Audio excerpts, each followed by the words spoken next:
Hello students, welcome to study for selection.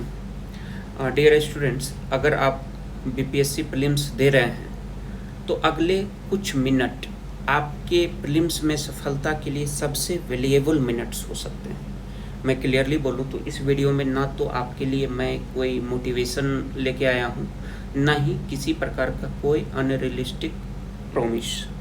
मैं सच में वो बातें करूँगा आपके साथ जो एग्ज़ाम के लास्ट 20 to 25 डेज में आपके लिए बहुत मैटर करेंगी। मैं फिर से कहूँ तो अगर इस वीडियो में बताए स्ट्रेटजी को आप फॉलो करते हो तो निश्चित रूप से सफलता के बहुत ही करीब आप आ सकते हैं। लेकिन मैं एक चीज़ बिल्कुल हाईलाइट नोट पे कहना चाहता हूँ कि अगर आपके पास कोई भी अपना प्लान है जिसको आप फॉलो कर रहे हो तो आप इस वीडियो को स्किप कर दो। एक्चुअली यह वीडियो मैं उनके लिए लाया हूँ जिनके पास कोई प्लान था लेकिन अभी वो एग्जीक्यूट नहीं कर पा रहा है, वो प्लान फेल हो चुका है, या जिनके पास कोई प्लान ही नहीं था। तो ऐसे कैटेगरी के लोग आप वीडियो के लास्ट तक बने रहना, निश्चित रूप से आपके लिए यह वीडियो काफ़ी हेल्पफुल होने वाली है। देखिए, मैं सीधे वीडियो के सबसे इम्पोर्टेंट सेगमेंट पे आता हूँ। इसमें मैं आपके लिए एक मास्टर प्लान लेके आया हूँ। एक्चुअली सबसे पहला जो चीज़ है वो प्रिपरेशन की ऑडिट है। देखो, बुद्ध ने भी कहा था कि अगर आप सफल होना चाहते हो, अगर आप कोई भी प्रॉब्लम का सॉल्यूशन चाह रहे हो, तो सबसे पहले आपको प्रॉब्लम को ढूंढना होगा कि प्रॉब्लम कहाँ है, किस स्थिति में है। ठीक है, तो मैं यहाँ पे 4 क्राइटेरिया आपके सामने रख रहा हूँ। पहला क्राइटेरिया है सिलेबस कंप्लीट है या नहीं है आपका। दूसरा, आपने रिवीजन की है या नहीं की है, और रिवीजन मीन्स अभी तक एटलीस्ट 3 से 4 बार रिवीजन हुआ है या नहीं। तीसरा, आपने पीवाईक्यू को अच्छे से एनालाइज किया है या नहीं किया है, उसको सॉल्व किया है या नहीं किया है, सॉल्व करने के बाद उसका एरर बुक बनाया है या नहीं बनाया है, उसके थीम को आप पकड़ पाए हो कि नहीं। ठीक है, और चौथा क्राइटेरिया है कि आपने मॉक टेस्ट दिया है कि नहीं, और इसमें भी लगभग 10 से 12 मॉक टेस्ट दिया है या नहीं। अब इन चारों क्राइटेरिया के बेसिस पे आप अपने आप को आइडेंटिफाई करो, ये आपके लिए सबसे ज़्यादा ज़रूरी होता है। आओ मैं इसमें थोड़ा आपका हेल्प करूं। तो अगर आपने इन चारों क्राइटेरिया में 80% प्लस को फुलफ़िल किया है, यानी कि सिलेबस का भी 80% प्लस आपने कंप्लीट किया है, रिवीजन भी 2-3 किया है, पीवाईक्यू आपने मैक्सिमम कर लिया है, और मॉक भी 8-10 दे लिया है, तो आप फिनिशर कैटेगरी में हो। आपका कैटेगरी ए है, और मेरा ऐसा मानना है कि अभी 5 से 10% स्टूडेंट हैं ऐसे जो कि ए कैटेगरी को बिलोंग कर रहे हैं। स्टूडेंट दूसरा कैटेगरी आपका बी कैटेगरी है, जिसमें अगर आप 50 to 80% इन चारों क्राइटेरिया को फॉलो कर रहे हो, फुलफिल कर रहे हो। मैं फिर से बताऊं कि अगर आपका सिलेबस 50 से 80% तक, 50 to 80% कंप्लीट है, उसके बाद रिवीजन 1-2 बार भी आपने किया है, पीवाईक्यू का भी अधिकांश हिस्सा, मैक्सिमम एरिया जो है आपने कवर अप किया है, मॉक्स भी 2-3 लगाया है, या फिर अभी 1-2 लगाया है, तो आप कैटेगरी बी में हो। और आपको मैं फाइटर कैटेगरी का नाम दे रहा हूँ। इस कैटेगरी में अभी 80 to 90% स्टूडेंट हैं मेरे अकॉर्डिंग। एक क्राइटेरिया सी है, कैटेगरी सी है, जिसमें अगर आपकी प्रिपरेशन लेस देन 50% है, मीन्स कि सिलेबस भी आधा हुआ है आपका, रिवीजन भी नहीं हो पाया है, बिल्कुल पीवाईक्यू नहीं कर पाए हो आप, मॉक भी नहीं लगा पाए हो क्योंकि आपके पास बेस कंटेंट नहीं था, तो फिर आप कैटेगरी सी को बिलोंग करते हो। और आपके लिए मैं एक कमबैक प्लान लेकर आया हूँ। बिल्कुल निराश होने की आवश्यकता नहीं है किसी भी ग्रुप के स्टूडेंट को। ए वाले तो जाहिर सी बात है क्यों ही निराश होंगे, लेकिन बी और स्पेशली सी वालों को मैं कह रहा हूँ कि आपको बिल्कुल भी परेशान होने की आवश्यकता नहीं है। देखो, प्रिपरेशन ऑडिट जो है ना, इसमें क्या है कि अगर हम अपने स्थिति को अच्छा करना चाहते हैं तो अभी के हमारे एक्चुअल पोजीशन को समझना पड़ेगा। तो आप ऑनेस्टली इन चारों क्राइटेरिया के बेस पे डिसाइड करो कि आप किस कैटेगरी में हो। अगर आप ए कैटेगरी में हो तो आप फिनिशर कैटेगरी में हो, और आपके लिए मैं क्लियर प्लान बताता हूँ कि आपको करना क्या है। बड़े ध्यान से सुनना और इसको नोट कर लेना। ओके, देखो आपका गोल होता है स्कोर को मैक्सिमाइज करना, मात्र आप इसी पे ध्यान दो। अगले 20 डेज आपको क्या करने हैं, देखो 4 से 5 डेज जो हैं, नेक्स्ट जो 4 से 5 डेज हैं उसमें आप हाई इल्ड टॉपिक जो है उसको आप कंप्लीट कर लो। हाई इल्ड टॉपिक कहते हैं कि जैसे मैंने पहले बताया कि अगर 70 से 80% आपका सिलेबस कंप्लीट हुआ है तो जो भी रिमेनिंग आपका सब्जेक्ट बच रहा है आप उस सब्जेक्ट को ना करो, बल्कि उस सब्जेक्ट के कोर एरियाज को, थीम टॉपिक को आप करो। एग्जांपल से मैं समझाऊं कि जैसे मेडिवल हिस्ट्री है, अब सब जानते हैं कि मेडिवल हिस्ट्री में या तो लिटरेचर से क्वेश्चन पूछा जाता है, या एडमिनिस्ट्रेशन से क्वेश्चन पूछा जाता है, या फिर आर्ट एंड कल्चर से क्वेश्चन पूछा जाता है। तो आप पूरे मेडिवल हिस्ट्री को ना पढ़ के इन तीनों एरिया को पढ़ लो, कंप्लीट हो गया। ऐसे करके आप हाई इल्ड टॉपिक को कर लो, ये आपके लिए काफ़ी हेल्पफुल रहेगा।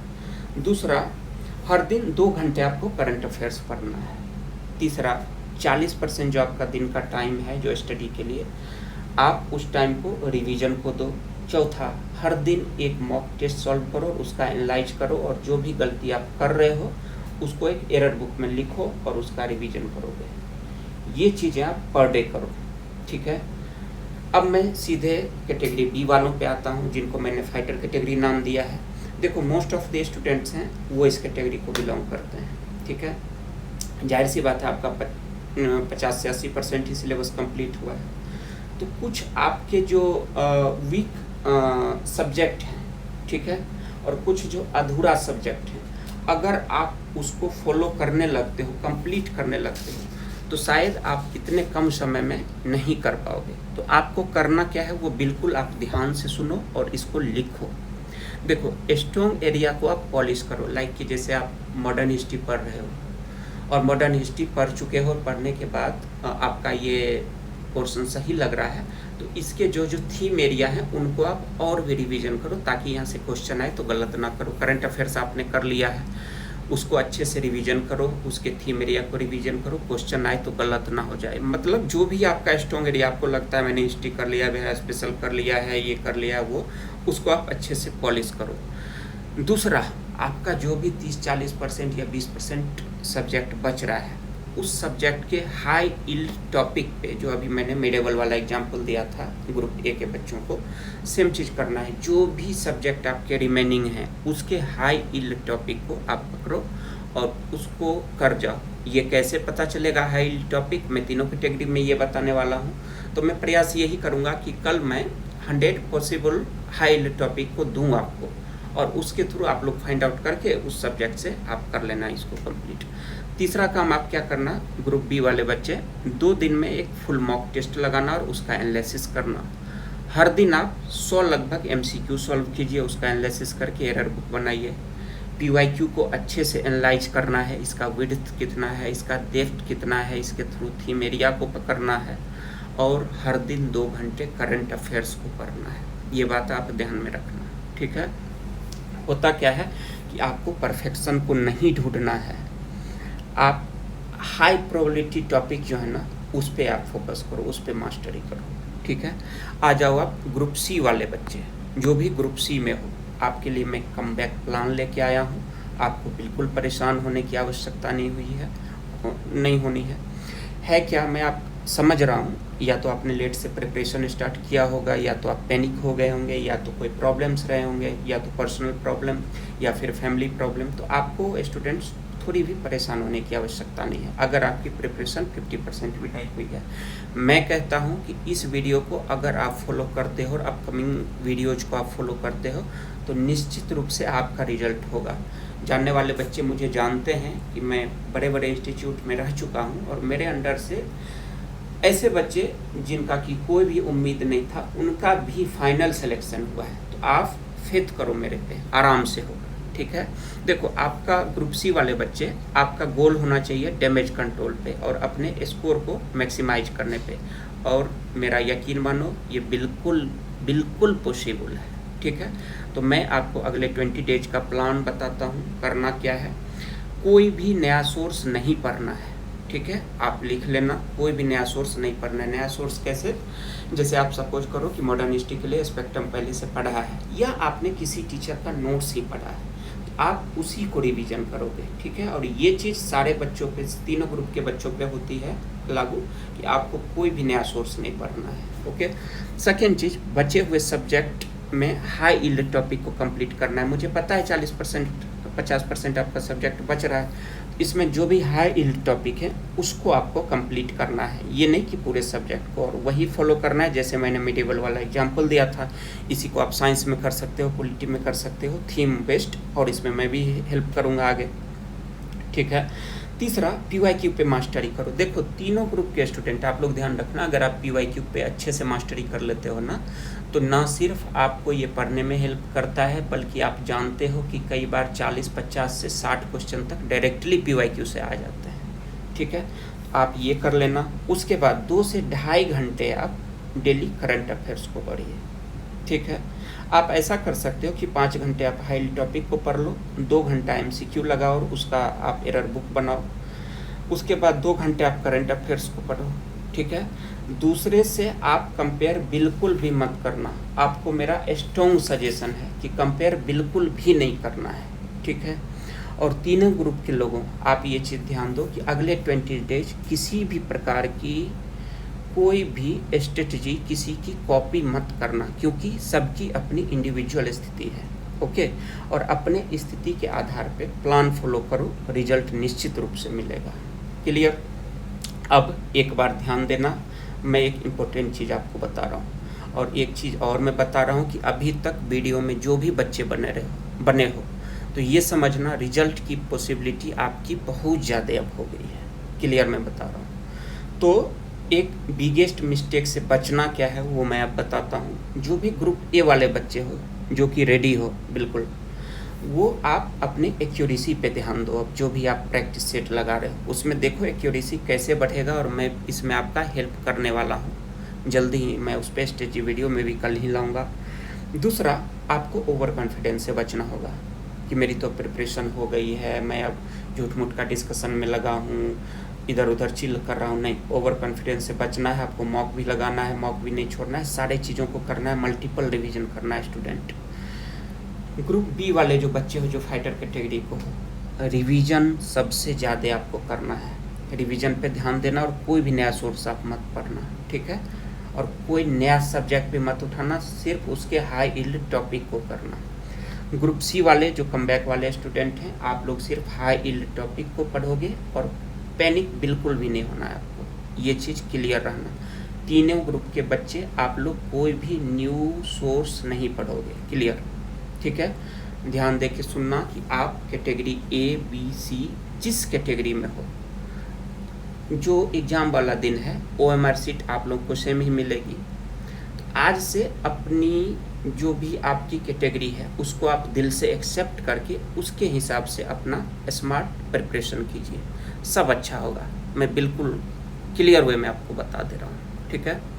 अब आइए सब्जेक्ट प्रायोरिटी मैट्रिक्स थोड़ा मैं समझा दूँ। आप लोग में बहुत लोग को पता भी होगा, हिस्ट्री 40 क्वेश्चन आते हैं, इससे सबसे ज़्यादा क्वेश्चन। दूसरा, करंट अफेयर 30 to 40 क्वेश्चन आते हैं, लगभग 35 क्वेश्चन मान लो लमसम। बिहार स्पेशल 20 क्वेश्चन आते हैं लगभग, ठीक है। साइंस और साइंस टेक 25 क्वेश्चन आते हैं।